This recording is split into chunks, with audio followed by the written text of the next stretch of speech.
அனைவருக்கும் வணக்கம். நான் உங்கள் பழனி ஜெயம் வேணுகோபால். நாம இன்னைக்கு பார்க்கக்கூடிய தலைப்பு லக்னமும் ராசியும் அப்படிங்கிற டாபிக். லக்னமும் ராசி தான் எல்லாத்துக்கும் தெரியுமே, இதில் என்ன புதுசாக சொல்லிட போகிறோம் அப்படின்னு நீங்கள் ஒரு கேள்வி கேட்கலாம்.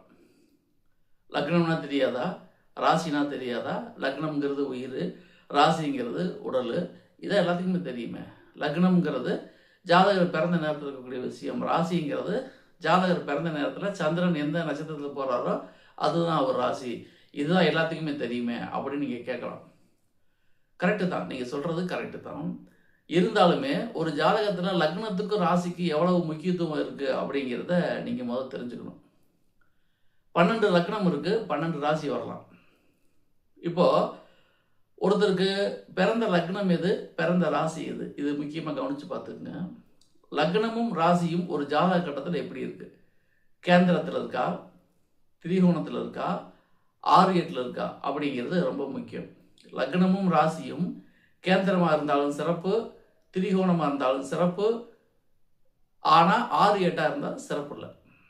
ஏன் இதுக்கு இவ்வளோ வெயிட்டேஜ் கொடுக்குறோம் அப்படின்னா, இப்போ சில பேர்த்துக்கு ஒரே ராசி ஒரே நட்சத்திரத்தில் பிறந்திருப்பாங்க. அப்போ லக்னமும் ராசியும் ஒரே ராசியாக வரும். அவங்களுக்கு சிறப்பான பலன்கள் எப்பொழுதுமே நடக்கும். நல்லது நடந்தாலும் சூப்பராக நடக்கும், நன்மைக்கு புறம்பாக நடந்தாலும் சூப்பராக நடக்கும். காரணம் என்னென்னா லக்னமும் ராசியை ஒரே அமைப்பு.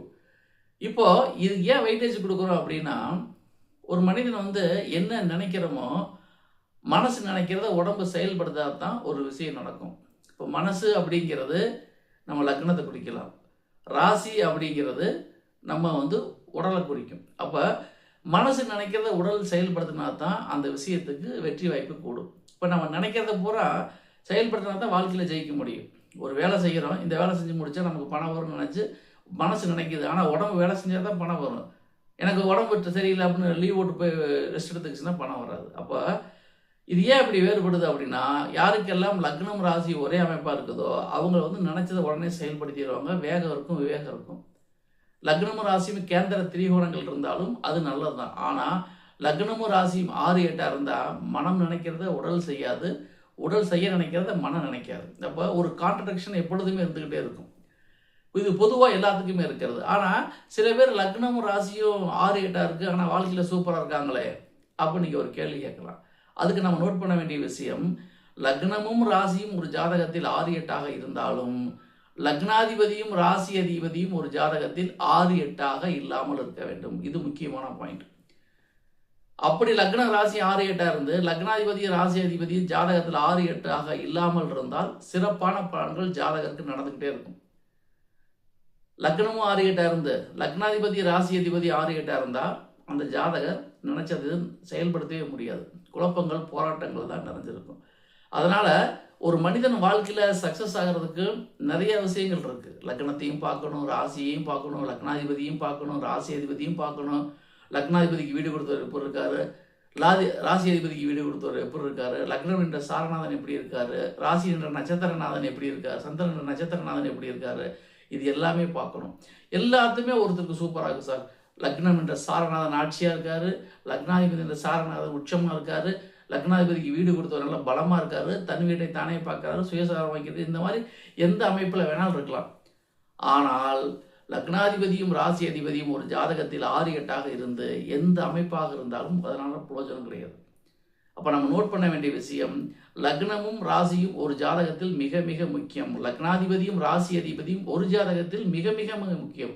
அப்போ இவர்கள் எப்படி இருக்கிறார்களோ அதை பொறுத்து தான் ஜாதகருடைய சக்ஸஸ் ரேட் அதிகமாகும். இப்போது லக்னாதிபதி ராசி அதிபதியும் ஒருத்தராக வந்தார், அந்த ஒரு நட்சத்திர கிரகமே ஆட்சியாக இருக்குது, உச்சமாக இருக்குது அப்படின்னா, இப்போ உதாரணத்துக்கு மேச ராசி மேச லக்னம் வச்சுக்கோங்க. அந்த மேச ராசி மேச லக்னத்துக்குடைய செவ்வாய் மகரத்தில் உச்சமாக இருக்கார் ஒருத்தருக்கு, அது சிறப்பான அமைப்பு. இதே மேச ராசி மேச லக்னம் ஒருத்தருக்கு செவ்வாய் கடகத்தில் இருந்தால் அது சிறப்பு இருக்காது. ஏன்னா லக்னாதிபதி ராசி அதிபதி நீசமாயிட்டார். அப்போது மேசராசி மேச லக்னம் கடகத்தில் செவ்வாய், மேசராசி மேச லக்னம் மகரத்தில் செவ்வாய், இரண்டுக்கும் வித்தியாசம் இருக்கா? இது ரொம்ப முக்கியமான விஷயம். அதே சமயத்தில் அந்த மேச ராசின்னு சொல்கிறப்ப அது அஸ்வினியா, பரணியா, கார்த்திகை நட்சத்திரத்துக்கு தான் பார்க்கணும். இப்போ உதாரணத்துக்கு அஸ்வினியில் இருக்குன்னு வச்சுக்கோங்க.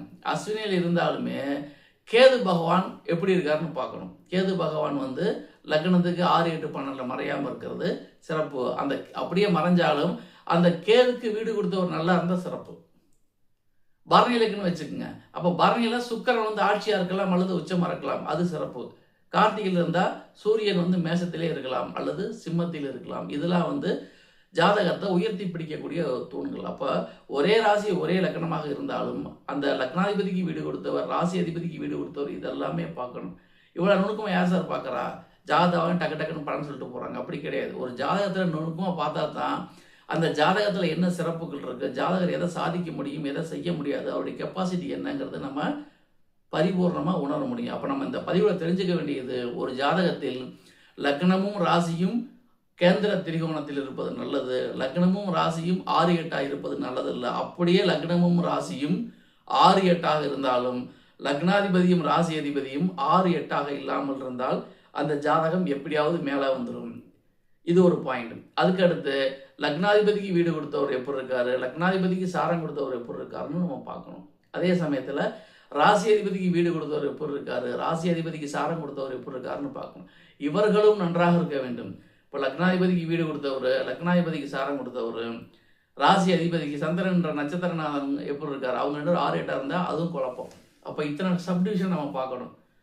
லக்னமும் ராசியும் 6-8 இருக்கு, லக்னாதிபதியும் ராசி அதிபதியும் 6-8 இருக்காங்க, லக்னாதிபதிக்கு வீடு கொடுத்தவரும் சந்திரன் என்ற நட்சத்திரநாதன் 6-8 இருந்தாங்கன்னா அதுவும் ஒரு குழப்பம். அப்போ இத்தனை குழப்பம் ஒருத்தருக்கு இருந்தால் அவர் எப்படி மேலே வர முடியும்? அப்போ வாழ்க்கையில் ஜெயிக்கிறதுக்கு இத்தனை பெராமீட்டரும் பார்க்கணும். லக்னம் ராசிங்கிற விஷயத்துக்குள்ளே இவ்வளோ விஷயம் இருக்குது. இது எல்லாமே ஒருத்தருக்கு சிறப்பாக இருக்குது சார் அப்படின்னா அந்த ஜாதகம் 100% வாழ்க்கையில் ஜெயிச்சுக்கிட்டே இருக்கும். எந்த தடைகள் வந்தாலும் அடி தூள் கிளப்பிட்டு போயிட்டே இருப்பார். அப்போ இதுக்கு காரணம் லக்னம் ராசியோடைய அமைப்பு தான் அப்படிங்கிறத நம்ம புரிஞ்சுக்கணும். நான் சொல்கிறது எல்லாமே முழுக்க முழுக்க பொதுவான தகவல் தான்.